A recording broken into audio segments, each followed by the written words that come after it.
Welcome back to Teach English Now. In today's video, we're going to discuss basic elements that will give you a way of understanding an approach to teaching language. These basic elements are purpose, content, and technique. Within each of these basic elements or categories, we will also invite you to ask key questions that will help us answer primary questions such as who, what, why, and how. The first category we want you to look at is purpose. When I mention purpose, I mean the reasons a language is both learned and taught.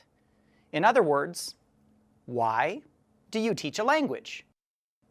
While it might seem obvious to you as to why a learner might want to learn English, there are actually a number of very different reasons that people try to learn languages. Through our discussions, you will see that different language teachers over time have had very different ideas of why a language should be taught. So, question number one is, why should we teach languages?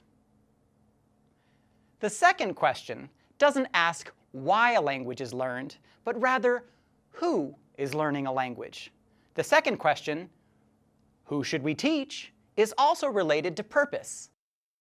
By asking this question, you will see that different groups of learners themselves have different aims and reasons for learning a language, and that a teacher's purpose is heavily influenced by the learners that walk through the classroom door.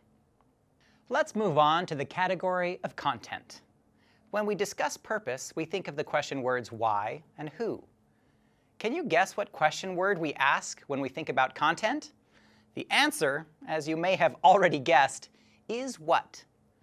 What do you need to teach a language? What are the materials that are required? By asking these questions, we can come to a better understanding of the nuts and bolts of language teaching. By discussing content, we will be thinking about the things you would actually bring to class: books, diagrams, maps, audio recordings, and so forth. You will see that each approach varies in the kind of content that is considered most useful in class. The third and final category we wish to impress upon you is technique. Technique refers to the strategies and activities that a teacher uses in order to convey language forms. Or, in other words, technique refers to the ways in which a teacher teaches, while purpose refers to why and who, and content refers to what, technique refers to how a language is learned and taught.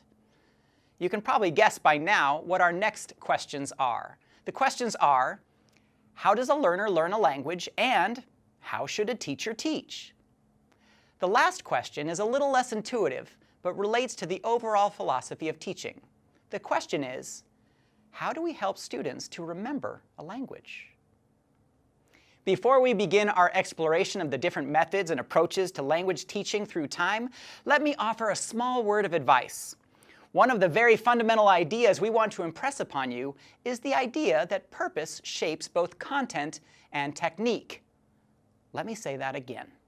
Purpose shapes both content and technique. What I mean is that often when you uncover the teacher's answer to the questions of why and who, many times the reasoning behind their strategies will become clear. However, just as soon as the purpose changes, the techniques and content will not only no longer seem clear, they may seem unreasonable. This insight should help you realize how important it is to examine your own philosophy of teaching.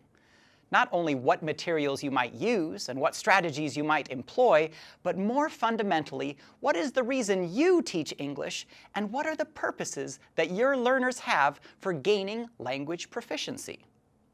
Anyway, it is something to think about throughout this next course, and honestly, throughout your entire teaching career. In the next video, we will discuss precisely how we are going to take you on this journey through time. A time machine, you say? Now that sounds exciting. We'll see you right around the bend on Teach English Now.